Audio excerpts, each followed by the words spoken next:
नमस्कार. तर अशोक मामा या मालिकेच्या आजच्या भागात आपण पाहणार आहोत की फुलराणी मोबाईलमध्ये बघून डान्स करत असते.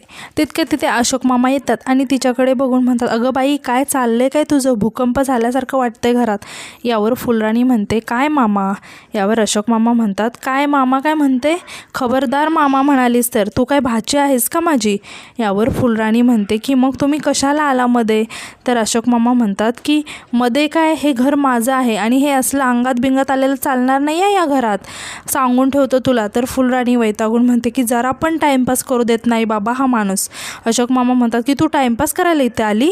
फुलराणी म्हणते की आजची सगळी कामं झाली आहेत, रात्री तुम्ही त्या गटमालेच्या घरी जेवायला जाणार आहे ना, त्यामुळे रात्रीचा स्वयंपाक पण नाही करायचा हे माहिती आहे मला, त्यामुळे केलं थोडं. अशोक मामा म्हणतात, हे रील आहे, याला फेफरे येणं म्हणतात, आता जा चल निघ. आणि मग फुलराणी म्हणते की निघ निघ करू नका, मी काम सोडून जाईल. मग अशोक मामा म्हणतात की हो जा जा, मी दुसरी बाई शोधेल घर कामाला, जा, काही गरज नाही आहे तुझी, तुझ्यासारखे मी खूप बघितलेत. आता फुलराणी जाता जाता म्हणते की चालले चालले निघाले, हे बघा गेले. आता अशोक मामा फुलराणीकडे बघत बघत म्हणतात की धाकटी पडली, तिला असं इथे खूप लागले ग. यावर फुलराणी तिथेच थांबते आणि म्हणते की काय, इरा बेबीला लागलं, खूप दुखत असेल ना हो, आणि तुम्हाला काही काळीज आहे की नाही, आल्याबरोबर सांगायचं असतात ना असल्या गोष्टी, ह्या गोष्टी बरोबर लपवता येतात तुम्हाला, असं म्हणून तिथेच ती फोन घेऊन बसते. आता अशोक मामा म्हणतात की काय झालं, जाणार होती ना. आता यानंतर आपण इकडे पाहतो की पल्लवी ईशानला जेवण भरवत असते. तितक्यात तिला फुलराणीचा व्हिडिओ कॉल येतो. पल्लवी फुलराणीचा फोन उचलते आणि म्हणते की हा फुलराणी बोल. यावर ईशान लगेच म्हणतो की फ्लॉवर आंटी दे ना, मला बोलायचं आहे. पल्लवी ईशानला शांत बसवत फुलराणीशी बोलायला लागते. आता फुलराणी पल्लवीला विचारते की काय हो, इरा बेबी अशा कशी पडली आणि आत्ता सांगायला लागलेत मला, हे कुठे आहेत इरा बेबी, जरा दाखवा बघू मला. पल्लवी सांगते की हो हो ती बरी आहे, मी तुला थोड्या वेळाने फोन करते, मग तू बोल तिच्याशी. आता ईशान पल्लवीच्या हातातून फोन घेतो आणि म्हणतो की फ्लॉवर आंटी हाय, कशी आहेस तू, आम्ही येणार होतो इंडियाला पण ती स्टुपिड इरा पडली. आता यानंतर आपण पाहतो की भैरवी किचनमध्ये असते. त्यावेळी तिथे पल्लवी येते आणि तिला विचारते की तू येणार आहेस का. तर भैरवी म्हणते की नाही आणि विचारते की कोणाचा फोन होता गं. यावर पल्लवी सांगते की अगं फुलराणीचा होता. यावर भैरवी म्हणते अच्छा ती मेड आणि तिच्यासाठी एवढं एक्सायटेड. पल्लवी म्हणते की अगं घरच्यासारखीच आहे. आता ईशान आणि इरा फुलराणीशी बोलत असतात. फुलराणी इराला म्हणते की इरा बेबी तू ना दृष्ट काढायला सांग आईला आणि औषधं वेळेवरती घे आणि पटकन बरी होऊन इकडे पल्लवी भैरवीला सांगत असते की आईंच्या आजारपणात ती घरी असायची ना, त्यावेळी दिवसातून एक तरी व्हिडिओ कॉल व्हायचाच आमचा. आईची तब्येतीविषयी बाबा नाही सांगायचे फारसं आम्हाला, कारण आम्हाला काळजी वाटेल, पण ती मात्र सगळी माहिती द्यायची. थोडी फिल्मी आहे, बडबडी आहे, पण खूप छान आहे स्वभावाने, गरीब आहे बिचारी, खूप काळजी असते तिला सगळ्यांची आणि सगळ्यांची ओळख आहे तिला. आता भैरवी पल्लवीला म्हणते की तुझ्या सासऱ्यांची आहे का गं मुलांशी ओळख, जिजूशी, धाकटा मुलगा अनिशशी, नाही ना. यावर पल्लवी म्हणते नाही असं काही नाही. मग भैरवी म्हणते की मग का नाही गं आले इतक्या वर्षात त्यांना भेटायला. यावर पल्लवी म्हणते अगं नोकरी होती त्यांची, नंतर आईंचं आजारपण, मीच नाही का दोनदा गेले, तेव्हा नाही नेलं मी मुलांना. आता भैरवी म्हणते ताई मला नको एक्सप्लेन करूस तू, मला सांग संयमी किती 15-16 वर्षाची आहे ना गं, मला सांग की 16 वर्षांमध्ये ते कधी एकदा तरी वेळ काढून आले का. बरं नंतर इरा ईशानला सुद्धा भेटायला आले नाहीत, ते त्यांना मनापासून नाही वाटत आपल्या नातवंडांना भेटावंसं. ताई तुझा सासरा ना एक नंबरचा ड्राय माणूस आहे, एरवी नको त्यावेळी दुसऱ्यांच्या आयुष्यात लुडबुड करतात आणि आपले निर्णय दुसऱ्यांवर थोपवतात, आपल्या वागणुकीचा दुसऱ्यांवर किती परिणाम होतो हे त्यांना अजिबात समजत नाही का. यावर पल्लवी भैरवीवर ओरडून तिला शांत बसायला सांगते. आता भैरवी म्हणते की माझ्यासमोर ना तू त्यांची बाजू घेऊन बोलूच नकोस ताई, तुला माहिती आहे ना तो माणूस माझ्या डोक्यात जातो. पल्लवी म्हणते की हो पण तोच माणूस माझा सासरा आहे, माझा नवरा त्यांचा मुलगा आहे आणि आता आम्ही जे पण आहोत ना आणि आम्ही जे पण आयुष्य जगतोय ना ते त्यांच्यामुळे जगतोय, त्यामुळे मी त्यांच्याबद्दल एकही शब्द ऐकून घेणार नाही आहे आणि ते जसे आहेत ते तसं ॲक्सेप्ट केलं आहे आम्ही त्यांना. यावर भैरवी म्हणते जसे आहेत तसे म्हणजे खतरूड आहेत, खतरूड. पल्लवी भैरवी ओरडून म्हणते की तुझ्याशी ना या विषयावर बोलण्यात काही अर्थ नाही आहे, असं म्हणून ती तिथून निघून जाते. आता यानंतर आपण इकडे पाहतो की फुलराणी रडत असते. तितक्या तिथे अशोक मामा येतात आणि फुलराणीला विचारतात की काय गं, काय झालं रडायला? तर फुलराणी म्हणते की इतकं लागलं इरा बेबीला आणि तुम्ही मला सांगितलं नाही. तर यावर अशोक मामा म्हणतात की आता उगाच नाटक करू नका, चल हे घे पैसे. फुलराणी विचारते की आता हे कसले? तर अशोक मामा म्हणतात की काम सोडलंय ना तू, तुझा ह्या महिन्याचा पगार आहे हा. आता फुलराणी तिथून रागाने निघून जाते. आता यानंतर आपण पाहतो की भैरवी फोनवरती ओरडून बोलत असते. तितक्यात तिथे समा येते आणि समाला बघून भैरवी फोन ठेवून देते. समा भैरवीला विचारते की माऊ कोणाचा फोन होता? भैरवी म्हणते की कोणाचा नाही अगं, ते ऑफिसमधून फोन होता. यावर समा म्हणते की असं वाटत नाही आहे मला. मग भैरवी म्हणते की तू ऐकत होतीस का? यावर समा म्हणते की नाही. पण तू का रडतेस? काही टेन्शन आहे का? यावर भैरवी म्हणते की नाही गं, थोडंसं कामाचं प्रेशर आहे एवढंच. समा भैरवीला म्हणते की तुला खरंच असं वाटतं की सगळं ठीक आहे?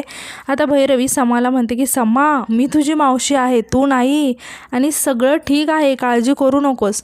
आता समा भैरवीचा हात तिच्या डोक्यावर ठेवते आणि म्हणते की मग घे माझी शपथ.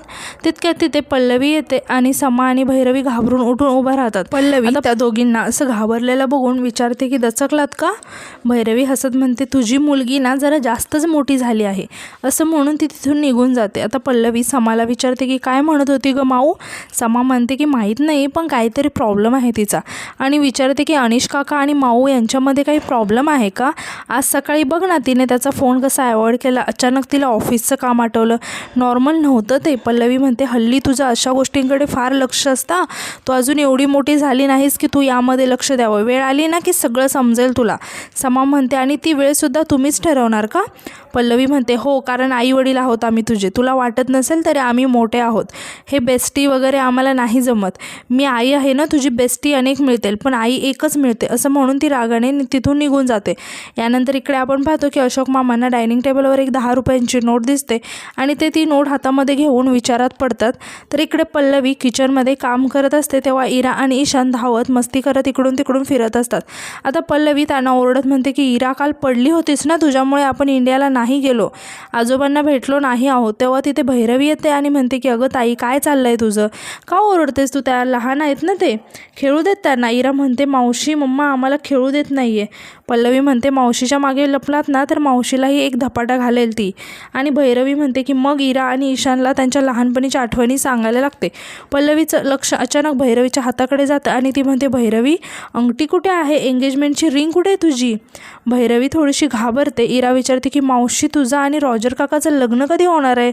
आणि तू लग्नात व्हाईट लॉंग ड्रेस घालणार आहेस ना, मग ईशान आणि इरा लग्नामध्ये काय करायचं त्याबद्दल लगेच विषय चेंज करत म्हणते की आपण काहीतरी खाऊया का, खूप भूक लागली आहे ना मला, मी जिजूंना पण बोलावून आणते, असं म्हणून ती तिथून निघून जायला लागते. पल्लवी भैरवीला थांबवत म्हणते की तू खरं सांग की तू अंगठी हरवलीस का, खोटं बोलू नकोस, खरं सांग. भैरवी खोटं खोटं हसत म्हणते अगं नाही, ती लूज झाली होती ना, काढून ठेवली आहे मी, असं म्हणून ती तिथून निघून जाते. पल्लवी मनातच म्हणते की सगळं नीट सुरू आहे ना भैरवीचं, काहीच समजत नाही आहे. तर इकडे आपण पाहतो की अशोक मामा हातामध्ये 10 रुपयाची नोट घेऊन फुलराणीला आवाज देत असतात, पण फुलराणी अशोक मामांचं न ऐकता त्यांच्याकडे दुर्लक्ष करत पुढे जात असते. आता अशोक मामा फुलराणीला आवाज देत तिच्या पाठीमागे जातात. फुलराणी सोसायटीमधल्या प्राजक्ताच्या गाडीवरती बसून निघून जाते आणि म्हणते की मला पटकन सोडण्यात, तर ते म्हातारं माझ्या मागेच लागलं आहे. तर इकडे आपण पाहतो की अमित पेंटिंग करत असतो तेव्हा भैरवी त्याला ब्रेकफास्टसाठी बोलवायला येते आणि अमितची पेंटिंग बघून खूप खुश होते आणि म्हणते की हे किती छान आहे, तू प्रोफेशनल आर्टिस्ट का नाही झाला जिजू? अमित म्हणतो की झालो असतं तर मजा आली असती. भैरवी विचारते की मग तू ते फालतू इंजिनिअरिंग का केलंस? अमित थोडासा इमोशनल होतो आणि म्हणतो की कधी कधी ना हातातील डोळ्यासमोर निघून जातं, तसंच झालं आहे माझं, जे गेलं ते गेलं. नंतर आपण इकडे पाहतो की अशोक मामांना त्यांचा मित्र भेटतो आणि ते विचारतात अरे अशोक तू इकडे काय करतोय? तर अशोक मामा सांगतात की काही नाही रे, ती फुलराणी पैसे घेऊन पळून गेली. आता अशोक मामाचे मित्र म्हणतात की तुमच्या दोघांचं नेहमी काही ना काही. अशोक मामा त्यांच्या मित्रासोबत असलेल्या रियांशला विचारतात काय करतो हा? रियांश सांगतो की 12वी झाली आहे आता. अशोक मामा विचारतात की मग आता पुढे इंजिनिअरिंग की मेडिकल? रियांश सांगतो की नाही आर्ट स्कूल. तर इकडे अमित भैरवीला सांगत असतो की जायचं होतं आर्ट स्कूलला, स्कूलला. फॉर्मसुद्धा भरला होता, सिलेक्शनही झालं होतं, पण बाबा नाही म्हणाले, म्हणजे जायचं नाही आर्ट स्कूलला. तर इकडे अशोक मामा रियांशला म्हणतात की आर्ट स्कूलला का जायचं आहे, भिकेचे डोहायला लागले आहेत का? रियांश म्हणतो की अहो नाही काका, कमर्शियल आर्टिस्ट बनेल मी. अशोक मामा म्हणतात ते ठीक आहे, पण पोटापाण्याचा उद्योग काय, त्यापेक्षा तू इंजिनियर हो. रियांश सांगतो की काका मला चित्रकला आवडते, गणित वगैरे नाही आवडत. अशोक मामा म्हणतात तुला झोपडीमध्ये राहायला आवडेल की 3 BHK मध्ये, आणि तुला रिक्षातून फिरायला आवडेल की स्वतःच्या गाडीमधून, तुला गरिबीमध्ये राहायला आवडेल की श्रीमंतीमध्ये. उद्या नोकरी करायची वेळ आली की जबाबदाऱ्या वाढतील, लग्न होईल, तेव्हा तुझी ही आवड निवड सगळं बाजूला ठेवावं लागेल. चित्रकला हा एक छंद आहे, तो शिकण्यात वेळ आणि वय वाया घालवू नकोस. रियांश म्हणतो की काका मी एक आर्टिस्ट आहे. अशोक मामा म्हणतात तू अजून लहान आहे, तुला काही समजत नाही, जगायला पैसा लागतो, पैसा, कला वगैरे काही पुरत नाही आणि हा नाद सोडून देतो. अशोक मामांचे मित्र म्हणतात जाऊ दे ना, कशाला रस्त्यामध्ये करिअर काढत बसलायस तू. अशोक मामा म्हणतात अरे नाही, ही पोरं ना काही मागचा पुढचा विचार करत नाही, चूक बरोबर यांना काही समजतच नाही, म्हणून मग कंपल्शन करावं लागतं. तर इकडे आम्ही सांगतो की मग काय, मी बाबांचं ऐकायचं ठरवलं, दुसरा काही पर्यायच नव्हता ना. तसं आईने समजावण्याचा खूप प्रयत्न केला बाबांना, पण एकदा बाबांनी नाही म्हटलं की मग काय, विषय संपला. शेवटी मीच नाद सोडला. मग तो फॉर्म घेतला, छान घडी घातली आणि कपाटामध्ये ठेवून दिला आणि गुपचूप इंजिनिअरिंगला गेलो. भैरवी रागाने म्हणते की आणि अमित म्हणतो की आणि काय, चांगला जॉब आहे, चांगली पोस्ट आहे, चांगले सेविंग्ज आहे, दुबईमध्ये राहतो, चांगली फॅमिली आहे, सगळं छान चाललं आहे की नाही, थँक्स टू बाबा. तर इकडे अशोक मामा रियांशला सांगतात की माझा मुलगा आज मला थँक्यू म्हणतो, नाहीतर पूर्वी त्याच्याही डोक्यामध्ये असंच काहीतरी वेड्यासारखे विचार होते. हे त्यांच्याकडे बाबतीत असं नाही, त्याला ऐकावंच लागेल माझं. आता बघ काय सुखामध्ये आहे. तर इकडे भैरवी अमितला विचारते पण तू खरंच खुश आहेस का जिजू?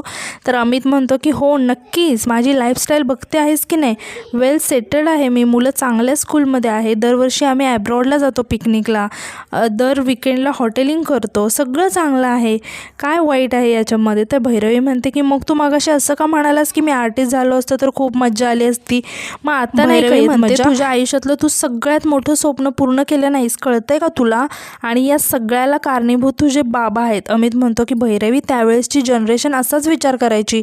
भैरवी म्हणते सगळे नाही फक्त तुझे बाबा, आणि म्हणून तुला हा असा खिडकी मागून बघणारा मुलगा काढावासा वाटतो पेंटिंगमधून. तो पेंटिंगमधला मुलगा आहे ना, तो तूच आहेस, आणि तुला अडकवलं आहे यात तुझ्या बाबांनी, आणि वर तुला अक्कलच नव्हती, हे त्यांनीच ठरवलं आणि त्यांचे सगळे निर्णय तुझ्यावर थोपवले, आणि तू या सगळ्यांमध्ये ते खुश झालेस. तू खुश झालास का? नाही ना. तर इकडे अशोक मामा रियांशला सांगत असतात की मुलांच्या सुखांचा विचार बापच करणार ना, पण तुम्हाला असं वाटतं की आपल्याला सगळं समजतं, बापाचं वय झालं आहे, त्यांना काय कळणार आहे, पण बापाला कळतं, सगळं कळतं, शत्रू नसतो तो तुमचा. तुझ्या वडिलांनासुद्धा मी म्हणतो ना तसंच वाटत असणार 100%. त्यांनी तुला सांगितलंसुद्धा असेल पण तू ऐकलं नाहीस. आता मी काय सांगतो ना ते ऐक, ते आर्ट बीट जे काही आहे ना ते सोडून टाकायचं आणि इंजिनिअरिंग शिक. मुलाला मार्ग दाखवणं हे बापाचं काम असतं, आणि बापाचं ऐकणं हा मुलाचा धर्म असतो. तर इकडे अमित रागाने पेंटिंग पुसून टाकतो. आता अशोक मामासुद्धा रियांशसोबत बोलून तिथून निघून जायला लागतात, आणि आजचा भाग